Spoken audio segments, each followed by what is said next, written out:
Hi everybody, it's MJ from Scribbles and Books and isa ko ka Cebuana book lover. So karon ato ni unbox ang mga books nga gipadala sa Penguin Random House and excited kaayo ko because these books are actually some of my top picks nga ganahan ako basahon. So they sent me books my choice and mo nang excited kayo ko mo unbox ani o ipakita ninyo unsa ko mga titles nga napilian.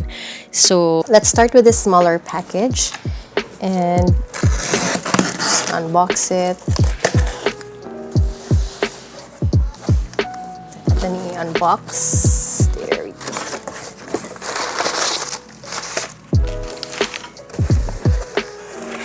Called Wings of Starlight, written by Allison Saft. So if you grew up watching Tinkerbell movies and you would probably be more excited to read this book.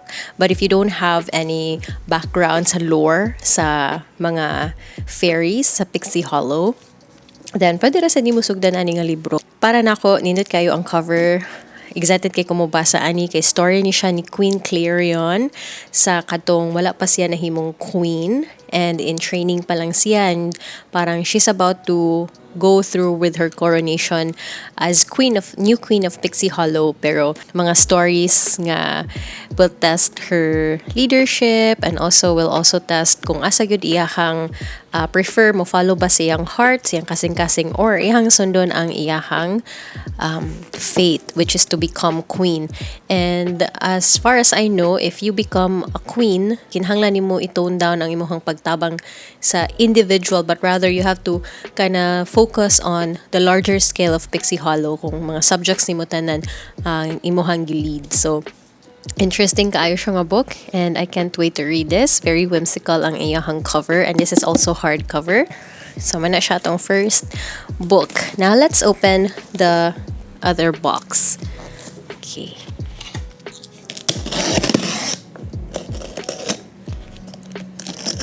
There we go.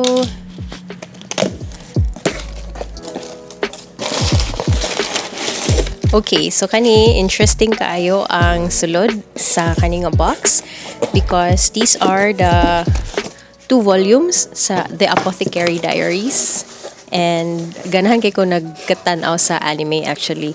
Mahilig kay ko sa The Apothecary Diaries. Very very cool man gud kaayo si Mama, which is the female main character, and I also enjoy the solving the cases kay Marshall Sherlock Holmes of vibes pero nakaset lang siya sa ancient times and interesting kaayo siya storyline and very little romance. Actually, it's not even considered a romance anime, murag side quest na lang na ang romance. So these are volume 8 and also volume 9 sa The Apothecary Diaries. Light novel ni siya. Nalingaw jud ko og basa kay matanaw or mabasa gyud nimo ang POV ni Mau Mau, ang mga subtle cues og mga interactions nila with the other characters, especially Jinshi. So thank you kaayo, nindot kaayo siya. So naano ko volume 1 to volume 9, sponsored by Penguin Random House. So very nice kaayo ni siyang iyahang story. Interesting, intriguing kaayo siya. There is volume 8 and volume 9 of The Apothecary Diaries. So let's open the larger boxes. Tantan-anan sa po'y sulod ani.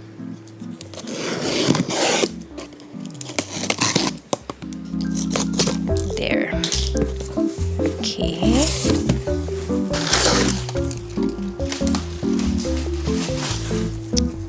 Okay, this is super cool. Ang sulod ani nga box.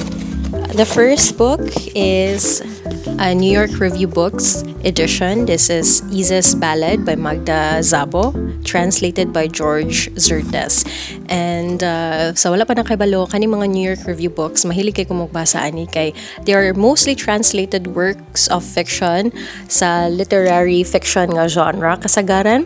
Unya, ganahan kay ko sa iyahang covers and also the uniqueness of the stories nga mura jud kag karon palagi ko kasugat ing ani nga story. So mo nang ganahan jud kay kumubasa og mga NYRB. In fact, mga kaning gipadala sa Penguin Random House, daghan ubay-ubay na gid silag napadala nako, and nabaw-an sad nako di ay that Penguin Random House carries several titles, not just, you know, nga makita nimo Penguin Random House, but for example, NYRB is also parang gidala pud nila nga brand or nga title. So this book is about a heartbreakingly beautiful novel. Zertes conveys both the sophistication and simplicity of Szabo's narrative in a superb translation. So, ang story about kay relationship between two women, in this case a mother and a daughter. And the mother is old and from an older world than the rapidly modernizing communist Hungary of the years after World War II. From a poor family and without formal education, Etty has devoted her life to the cause of her husband Vince, a courageous magistrate who had been blacklisted for political reasons before the war. Isa, their daughter, is as brave and conscientious as her father. Active in the resistance against the Nazis, she is now a doctor and a force for progress.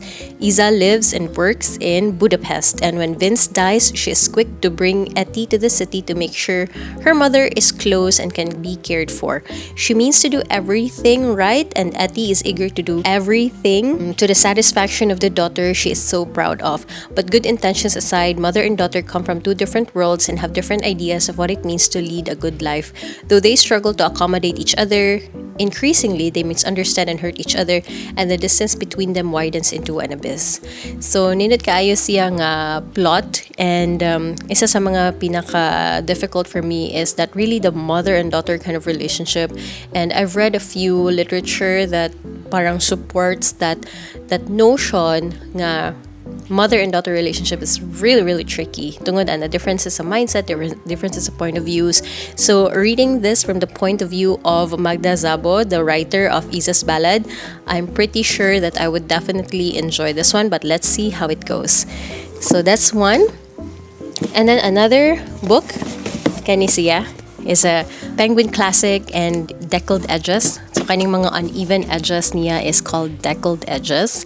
And this is the Call of Cthulhu or Cthulhu and Other Weird Stories by H.P. Lovecraft. So nitod kaayo siya nga edition sa Penguin book. And just look at that back design. So gistoryahan ko ani sa akong husband, and he said nga interesting kaayo ang lore ani. So that's why I'm very excited as well to read this one. So I think mo ni ang pinaka first nako nga kaning orange penguin nga deckled edge that I own. So salamat kaayo Penguin Random House.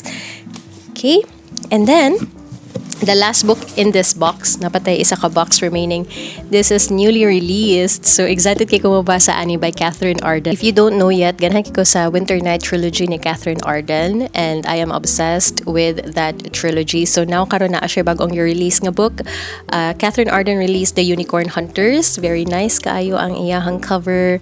I love it very much, and I look forward to reading this one. I think ma-release ni siya this year. I highly recommend reading the Winter Night trilogy, and now the Unicorn Hunters. Excited na ko mabasa ani, and let's read the plot.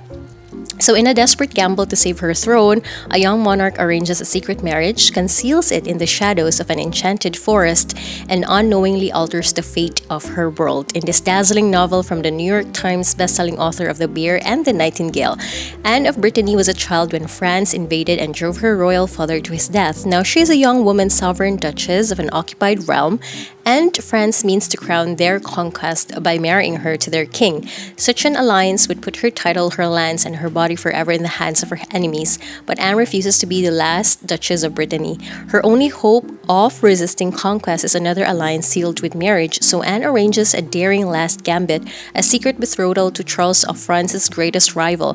But secrets are hard to keep in a world where rival courts spy on each other with diviners. So, in this rich and epic novel, the author of the acclaimed Winter Night trilogy turns the real history of a remarkable woman into an unforgettable tale of mystery, enchantment, and the price of power. Oh, excited na ko mabasa ani. I think mao gyud akong inahon sa books nga ilahang gipadala. So, wow, beautiful. Okay, exciting. And now we have reached the final box nga mga libro gipadala sa Penguin Random House. Okay, Medyo bugat-bugat dito na. Sige, ato na ning ablihan. Let's open it together. And maragdagan man sa tingaling mga content creators, no, nga mahilig magbasa og libro, but murag wala kaayo gyud tay kanang from ng Bisaya. So kani siya mga kuani siya from other countries, pero maybe in the next vlog, in the next video, atong ipakita ang mga highly recommended reads from Philippines na pod. Okay, so let's dive more into New York review books, which is ato anang nasiryahan ganina. So the first book I found in this box is this. Baga man day ni siya. Wala ko nag-expect nga ingani siya kabaga. So this is called The Anatomy of Melancholy by Robert Burton, with an introduction by William Gass. So mo ni siya ang iyahang cover, mo ni ang gibag-on. So medyo bugat-bugat sa gid siya. And isa sa akong mga nahibaw-an about this book is that this contains parang dili siya traditional, but it traces back to the olden days, ancient times, and how they look at melancholy and how melancholy manifests in different aspects of our lives as students, as scholars,